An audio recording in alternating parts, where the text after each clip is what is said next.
Station మాస్టారు కొంచెం జాలి వేసి పట్నం బండి ఇంకొక పావుగంటలో వస్తుందని ధైర్యం చెప్పాడు. కొంచెం ఇంచుమించులో ఆయన చెప్పినట్టుగానే రైలొచ్చింది. ఆగడంతో ఎదురుగుండా ఉన్న పెట్టెలోకి నా సామాను నెత్తిన పెట్టుకుని ఎక్కబోయాను. ఒక మెట్టు ఎక్కి రెండవ మెట్టు మీద కాలు వెయ్యబోతూ ఉంటే వెనుక నుంచి ఎవరో తోశారు. ఆ అదురుకు నా నెత్తిమీద ఉన్న సామాను నా వెనుక ఉన్నవాడి నెత్తిమీద పడి అక్కడైనా ఆగకుండా కింద ఎవళ్ల కాళ్లమీదో ధబీమని పడ్డది. నేను సామాను కోసం వెనక్కి తిరిగి చూశాను. ఆ పళంగా చెయ్యి జారి నా వెనుకవాడిమీద నేను, నా వెనుకవాడు నా సహితంగా వాడి వెనుకవాళ్ల మీద విరుచుకుపడ్డాం. మేము కింద పడ్డామని జాలి పడడానికి బదులు మమ్మల్ని తిట్టడం మొదలుపెట్టారు. కొందరు మా మీద నుంచి నడిచిపోయి రైలెక్కారు. నేను లేచి నిమ్మళంగా సామాను సర్దుకొని ఎక్కడెక్కడ దెబ్బలు తగిలినాయో సావకాశంగా రైలెక్కిన తరువాత చూసుకోవచ్చునని ముందు రైలెక్కాను. రైలెక్కి సామాను పైన పెట్టుకుంటున్నాను. హఠాత్తుగా రైలు కదిలింది. నా వెనుక బల్ల మీద కూర్చున్న ఆడమనిషి ఒళ్ళో పడ్డాను. ఆవిడ 4 ఆశీర్వచనములతోటి ముందుకు గెంటింది. నా ఎదురు బల్ల మీద సుఖంగా చుట్ట కాల్చుకుంటూ ఆరమేడుపు కన్నులతో ఆనందపరవశుడై ఉన్న కాపు మీద పడ్డాను. ఆ చుట్ట నా బుగ్గకు తగిలి చురుక్కుమన్నది. నేను ముర్రో అన్నాను. ఆనంద సమాధిలో నుంచి కొంచెం మెలకువ తెచ్చుకొని అతను ఆనందం ఇంత బరువెక్కిందేమో అని చూశాడు కాబోలు. కెవ్వుమని కేక వేసి ఏ పామో మీద పడితే తోసేసినట్టు నన్ను తోసివేశాడు. ఎదుట ఉన్న చంటి పిల్లపైన పడబోయి ఆ పిల్ల నలిగిపోతుందేమోనన్న భయంతో ఎలాగో తప్పించుకొని తల్లి మీద పడ్డాను. మళ్లీ ఆవిడ తోసేయపోతుంటే గట్టిగా ఆవిడ మెడ పట్టుకున్నాను. రైలులో వాళ్లంతా కడుపు చెక్కలయ్యేటట్టు నవ్వటం ఆరంభించారు. ఆ అమ్మాయి పెనిమిటి పక్కనే ఉన్నాడు.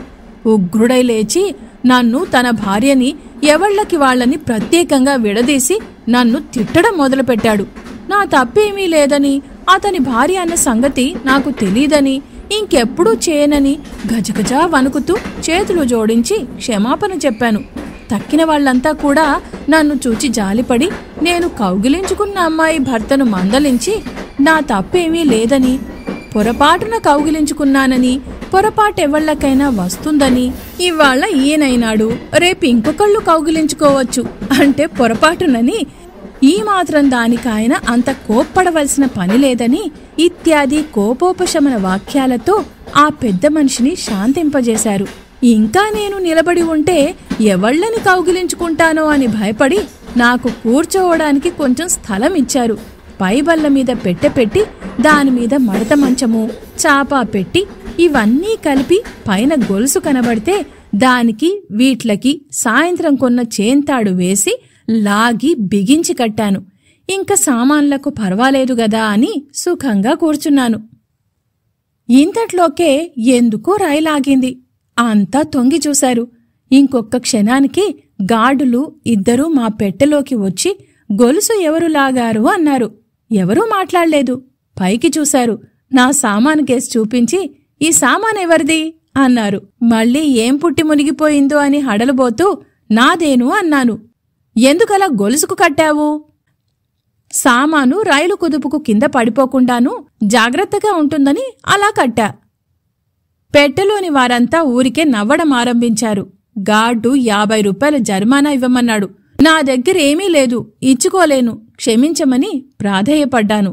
ఆఖరకు ఎలాగైతేనేమి నా సామానుని, గొలుసుని విప్పివేయమని వాళ్లు చక్కా పోయినారు.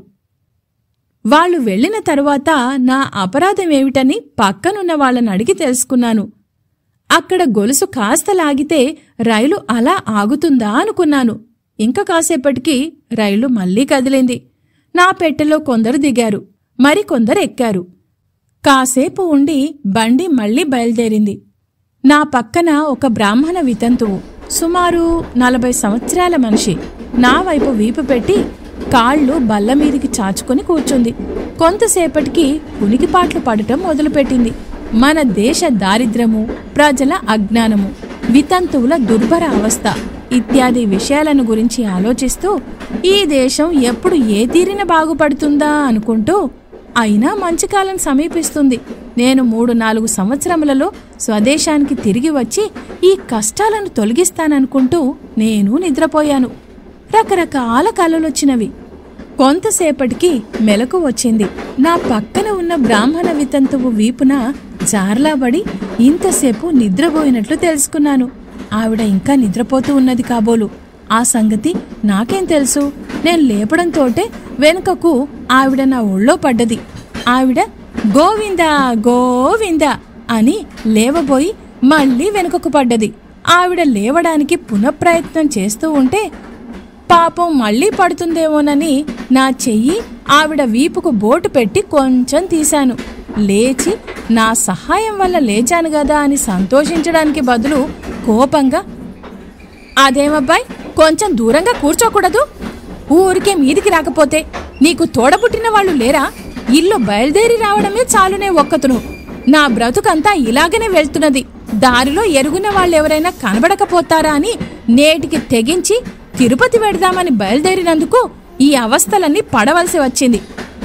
ఆ మహారాజే ఉంటే ఈ అవస్థ లేకపోయేది సరికదా. చచ్చి స్వర్గానున్నారు.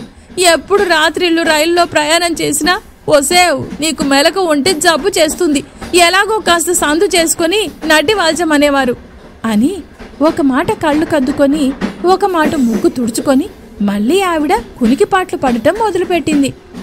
నేను లఘుశంకకు వెళ్లవలసి వచ్చింది. ఎక్కడికి వెళ్లడానికి ఏమి చేయడానికి తోచింది కాదు. ఒక్క మాటు రైలు ఆగితే బాగుండును, దిగి వెళ్లి రావచ్చును అనుకున్నాను. గొలుసు లాగుదామా అనుకుని 50 రూపాయల జరిమానా మాట జ్ఞాపకం వచ్చి తిన్నగా కిటికీ దగ్గరికి వెళ్లి రైలు ఒక్క మాటు ఆపమని గార్డుగారిని కేకవేశాను. నా కేకే ఎవళ్లకీ వినపడలేదు. కడుపొబ్బుకు వస్తోంది. ఏమీ తోచింది కాదు. అక్కడ కూర్చుని పెద్ద మనిషి నొక్కాయనను పలకరించి నా అవస్థ చెప్పి ఇలా కేకేశాను, ఎవళ్ళూ పలకలేదు, ఎలాగో అని అడిగాను. ఆయన నవ్వి, అబ్బాయి, వట్టి వెర్రివాడిలా ఉన్నావు. మనకు కావలసి వచ్చిన చోటల్లా రైలు ఆపరు. ఇక్కడే గది ఉంది. 1కి వెళ్లవలసి వచ్చినా 2కి వెళ్లవలసి వచ్చినా ఆ గదిలోనికి వెళ్లవచ్చునని చెప్పి గది చూపించారు. వెళ్లి వచ్చి కూర్చుని కాసేపు కునికిపాట్లు పడేసరికి తెల్లవారింది. చక్కగా రైలు ప్రతి స్టేషన్లోనూ ఆగడము, ఎక్కే జనానికి దిగే జనానికి తగిన సౌకర్యము, రైలులో కూర్చున్న వాళ్లు మళ్లీ దిగనక్కర్లేకుండా అందులోనే పాయఖానా, ప్రతి స్టేషన్లోనూ జనానికి అత్యవసరమైన పదార్థాలన్నీ అమ్మ రావడము, అన్ని ఏర్పాట్లు బహు బాగున్నవనుకున్నాను. అందుకనే ఇంగ్లీష్ వాళ్లు అంత గొప్పవాళ్లైనారనిపించింది. ఇలా ఉండగా ఉదయం 9 గంటలయ్యేసరికి బేసిన్ బ్రిడ్జ్ అనే స్టేషన్ వచ్చింది. నేను స్టేషన్లో దిగే జనాన్ని చూస్తూ నిలబడ్డాను.